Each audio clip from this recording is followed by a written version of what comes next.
A man currently serving time for the brutal racist murder of a 15-year-old boy in 2004 has been pictured for the first time since his conviction, enjoying a day of freedom from prison walls as he visits his mother. Zeeshan Shahid was pictured leaving prison wearing a gun logo T-shirt after being given special permission to make the visit to relatives 15 years into his 23-year sentence.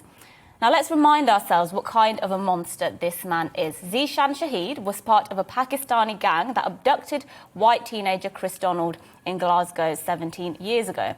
I point out their ethnicities because Donald was specifically targeted because of his race as revenge for a previous attack he had nothing to do with.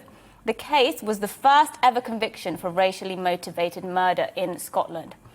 Now, this next part is difficult to hear, but it's very important to understand how monstrous these thugs are. The gang of five abducted the innocent teenager from a street in March 2004. He was taken on a 200-mile-long journey as the thugs tried to find the perfect place to commit their evil.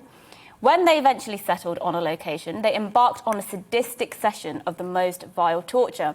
They stabbed the schoolboy 13 times, injuring his arteries in his lungs, his liver and kidney.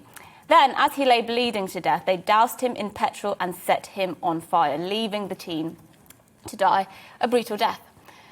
Angela Donald, Chris Donald's mother, will never get to hold her son again. She has to live the rest of her life haunted by his agonising last hours. But Kuzia Shahid, Zeeshan's mother, gets to spend time with her monster of a son. What kind of precedent does this whole thing set? Let's picture this. A white gang goes on the prowl looking for an innocent black boy to abduct. They drive him around for hours, stab him multiple times, literally burn him to death, and then dump his body in what is an unreservedly racist execution. Now imagine that one of those gang members is seen years later looking fit and well, sporting a gun logo T-shirt on a day out of prison visiting family. Those who campaign against anti-black racism would be rightly livid. If that happened in the case of a black boy, the case would become an emblem for why black lives didn't matter. So the question I ask is this.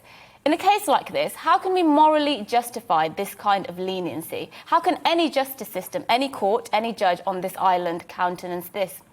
If we really care about children's lives, if we care about black lives and indeed lives of any kind, our legal system should be uncompromising in punishing properly people who commit this kind of evil.